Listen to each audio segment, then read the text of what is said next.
La cultura va de festa.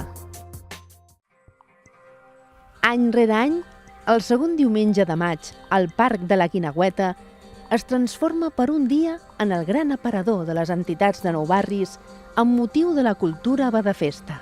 Per entendre l'origen d'aquesta mostra d'entitats, cal parlar de l'Escola d'Adults Freire. L'any 1971, algunes dones del barri, preocupades per les mancances educatives, van començar a fer classes a casa. Aviat el veïnat va reclamar que aquesta iniciativa tingués un espai propi i es convertís en escola pública, fet que es va aconseguir el curs 77-78.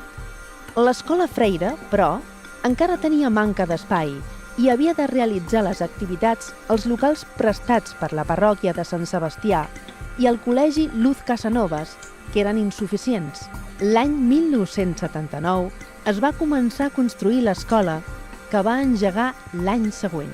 L'any 1980, per promocionar l'escola i augmentar el nombre d'alumnes del centre, els mestres van decidir treure els tallers i les classes al parc. Va ser un gran esforç per part de mestres i alumnes que es va veure recompensat amb molt èxit de participació i més de 400 alumnes nous. La jornada va finalitzar amb una sardinada.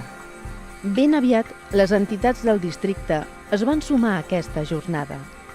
Amb el pas dels anys, la cultura va de festa s'ha consolidat com un dels grans esdeveniments de Nou Barris.